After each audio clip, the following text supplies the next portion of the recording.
Assalamualaikum warahmatullahi wabarakatuh. Untuk video kali ini dibuat untuk memenuhi tugas terstruktur mata kuliah micro teaching, yang tentunya video ini sebagai pengganti daripada laporan yang harusnya membuat laporan observasi, dikarenakan sedang dalam masa pandemi. Jadi kami harus membuat makalah atas hasil webinar yang telah dilaksanakan di pekan lalu. Baik, saya Dani Nafsul Mutmainnah akan menjelaskan tentang perangkat pembelajaran.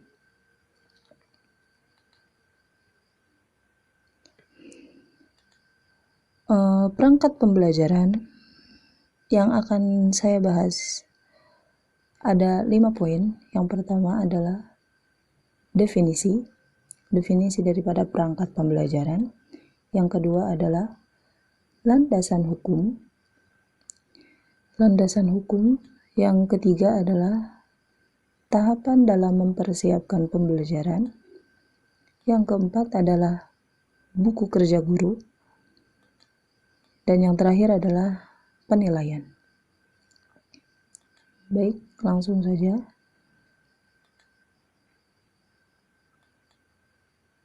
Pertama, definisi daripada perangkat pembelajaran, yaitu perangkat pembelajaran merupakan suatu bahan ajar, alat, atau perlengkapan yang harus dipersiapkan serta menjadi pedoman guru dalam proses pembelajaran. Oke, yang pertama, perangkat pembelajaran ini sebagai bahan atau alat, elemen ya. Jadi perangkat sebuah perlengkapan atau alat atau bahan yang harus dipersiapkan sebelum pembelajaran berlangsung. Jadi perangkat pembelajaran ini sangat dibutuhkan ya. Yang kedua, sebagai perlengkapan ya, tadi disebutkan perangkat pembelajaran ini sebuah perlengkapan. Yang ketiga adalah sebagai petunjuk untuk guru agar bisa melakukan proses pembelajaran itu dengan baik. Tentunya sebagai pegangan atau pedoman. Bahkan sebagai pedoman ya, pedoman guru dalam melaksanakan pembelajaran. Selanjutnya, landasan hukum. Yang pertama adalah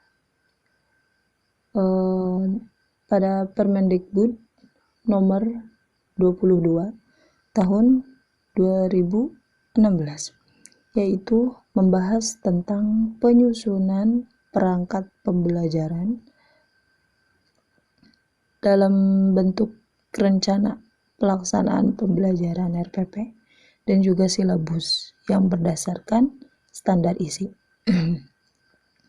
Baik, untuk yang kedua, landasan hukumnya adalah dari Undang-Undang Republik Indonesia RI nomor 20 tahun 2003 yang membahas tentang sistem pendidikan nasional.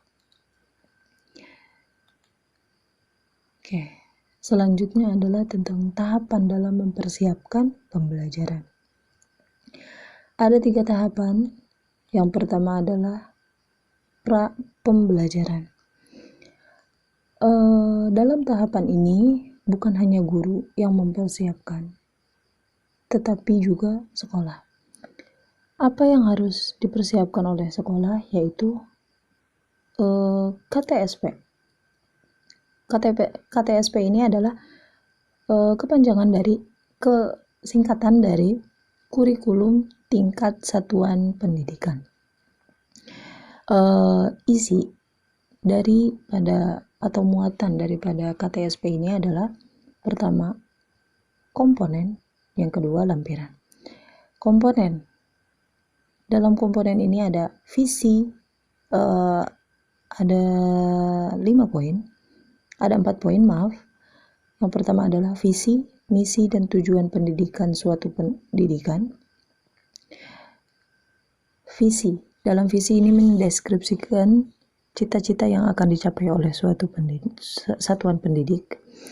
Yang kedua adalah misi, mendeskripsikan beberapa indikator yang harus dilakukan melalui sebuah rencana tindakan dalam mewujudkan visi suatu pendidikan yang telah ditetapkan. Yang ketiga adalah tujuan. Tujuan mendeskripsikan hal-hal yang harus diwujudkan setara dengan karakteristik satuan pendidikan.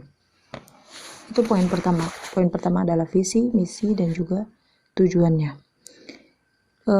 Di dalam komponen ini juga ada muatan kurikulum tingkat satuan pendidikan. Muatan kurikulum di tingkat nasional mengacu pada Permendikbud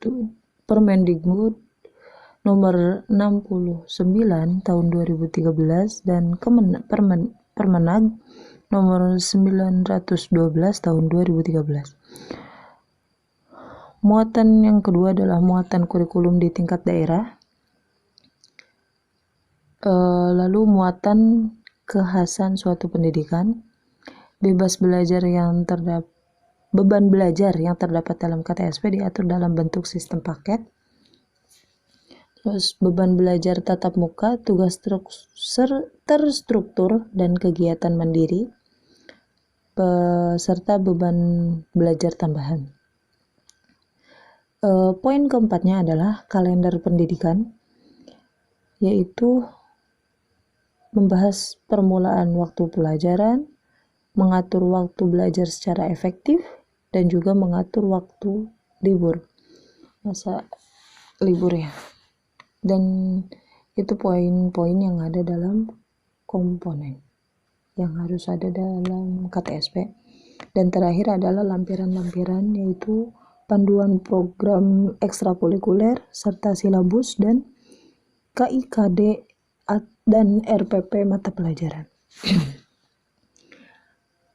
Selanjutnya untuk itu adalah yang harus KTSP ini yang harus dipersiapkan oleh sekolah.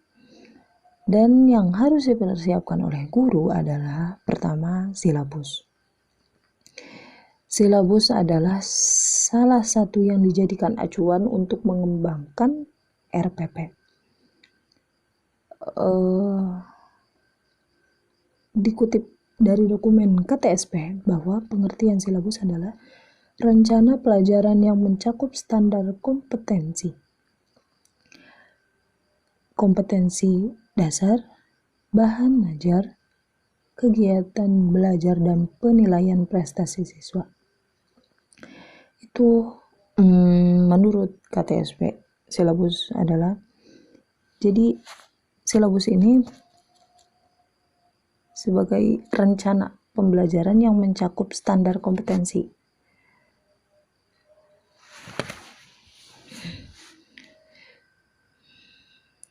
Dan poin selanjutnya untuk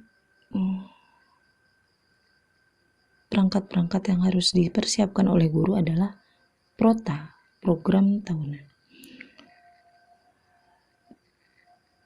Yang ketiga adalah PROMES, program semester. Dan yang terakhir adalah KKM, kriteria ketentuan minimal. Oke, selanjutnya di tahap kedua, yaitu tahap pelaksanaan pembelajaran. Pada tahapan ini ada 4 hal yang harus dipersiapkan, yaitu RPP, rencana pelaksanaan pembelajaran. RPP ini merupakan sebuah rencana untuk kegiatan pembelajaran secara tatap muka untuk satu pertemuan atau lebih yang dikembangkan dari silabus, buku siswa, buku guru, agar kegiatan pembelajaran peserta didik lebih terarahkan dalam upaya pencapaian kompetensi dasar. Tentunya bukan hanya RPP ya. Dalam tahapan pelaksanaan pembelajaran ini ada juga bahan ajar. Bahan ajar ini apa? Bahan ajar ini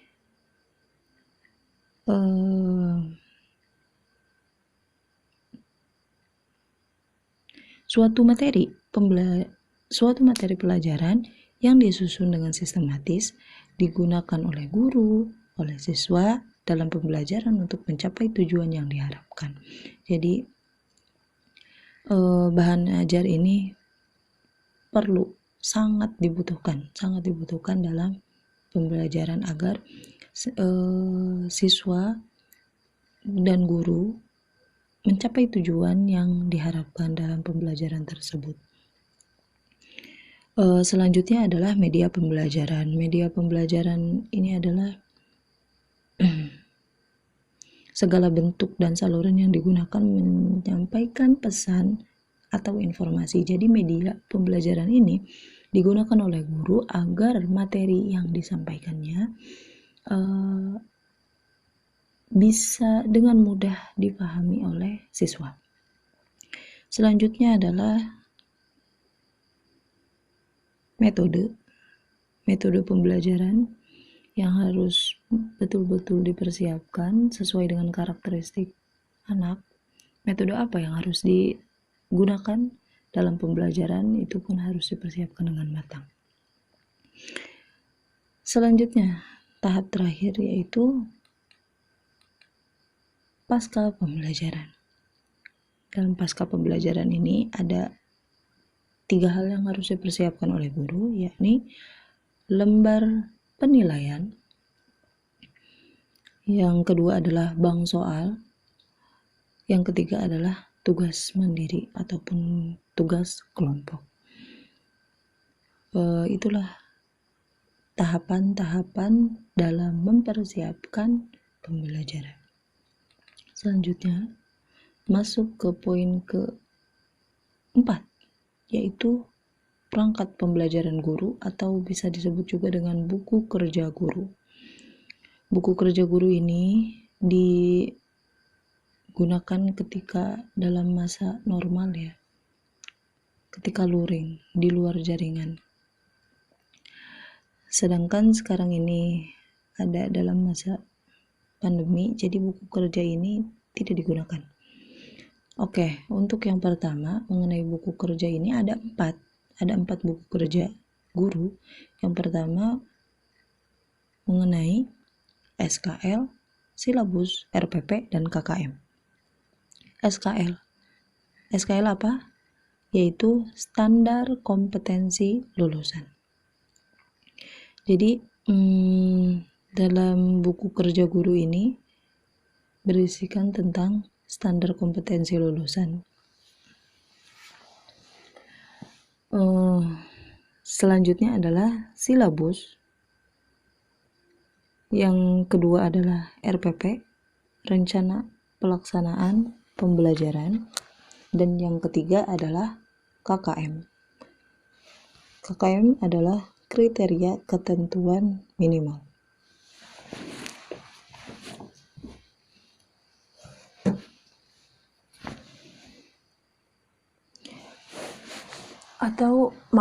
KKM ini adalah kriteria ketuntasan minimal. SKL adalah kriteria mengenai kualifikasi kemampuan lulusan yang mencakup sikap, pengetahuan, dan keterampilan. Sedangkan silabus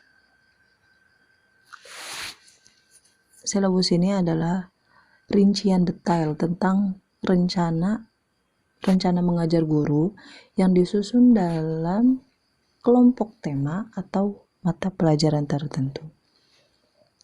Komponen dari silabus adalah kompetensi inti, standar kompetensi dasar, indikator-indikator pencapaian kompetensi, materi pembelajaran, alokasi waktu, penilaian, dan sumber belajar yang digunakan.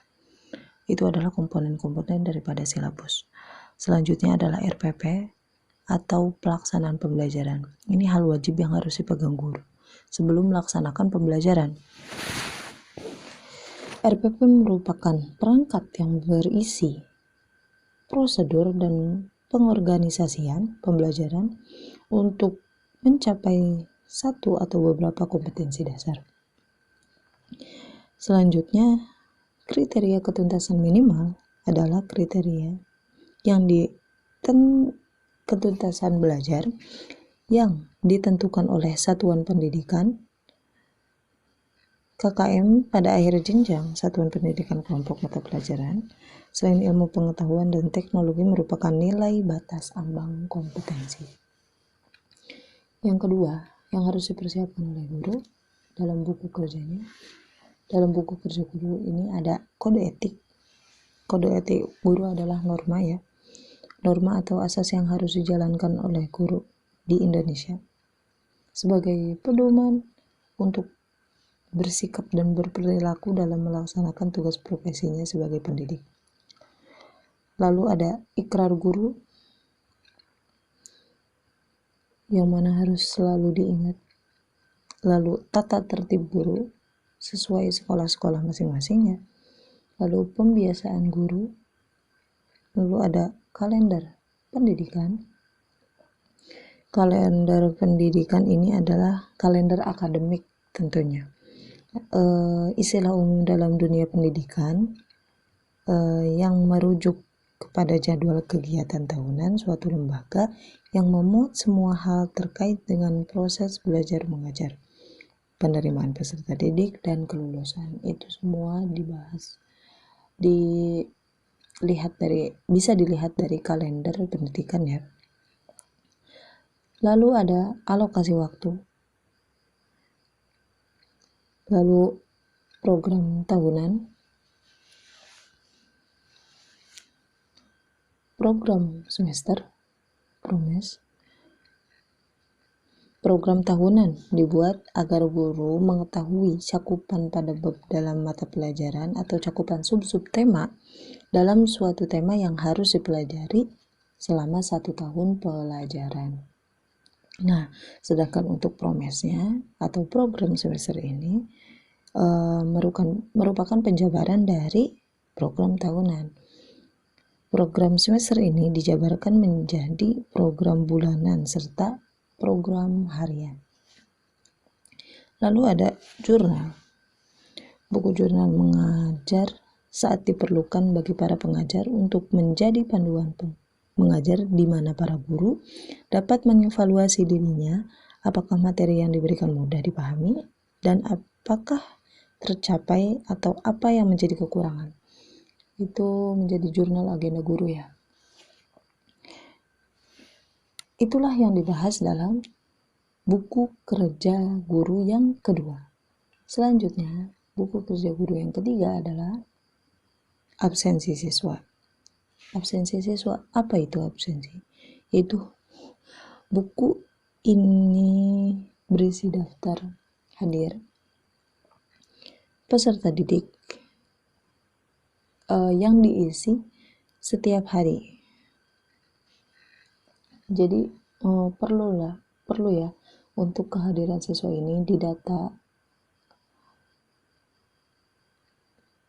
dan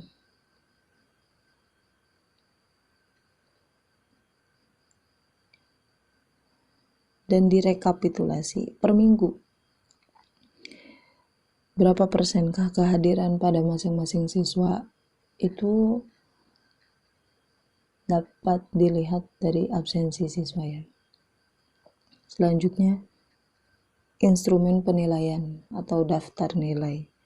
Instrumen penilaian sikap adalah buku rekap penilaian sikap siswa selama pembelajaran berlangsung. Instrumen penilaian ini hampir mirip dengan buku jurnal harian guru, hanya saja isiannya tentang sikap-sikap yang menonjol yang ditunjukkan para siswa di setiap harinya. Selanjutnya adalah analisis hasil ulangan atau hasil tes ya. Analisis hasil tes adalah salah satu kegiatan dalam rangka mengkonstruksi tes untuk mendapatkan gambaran tentang mutu tes, baik mutu keseluruhan tes maupun mutu tiap butir soal. Selanjutnya ada program pengayaan. Program pengayaan ini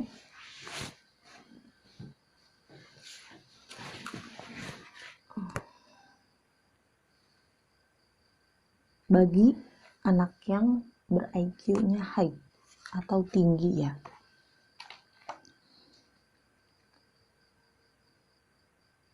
Selanjutnya ada kumpulan soal, analisis butir soal, serta perbaikan soal. Serta ada juga jadwal mengajar ya. Dan yang keempat adalah evaluasi diri sekolah, serta program tindak lanjutnya. Itu yang dibahas di buku kerja keempat. Selanjutnya adalah penilaian.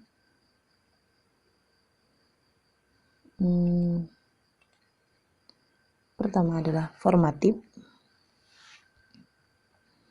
adalah proses pengumpulan data mengenai sejauh mana kemajuan peserta didik dalam menguasai kompetensi, menginvestasikan data tersebut dan memutuskan kegiatan pembelajaran yang efektif bagi peserta didik agar dapat menguasai materi kompetensi secara optimal.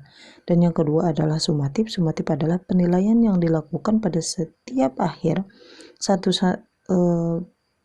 satuan waktu. Di dalam penilaian sumatif mencakup lebih dari satu pokok bahasan yang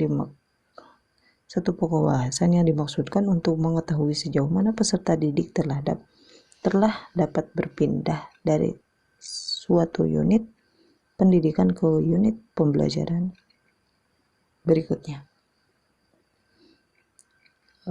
Itulah yang menjadi hasil daripada webinar pekan lalu.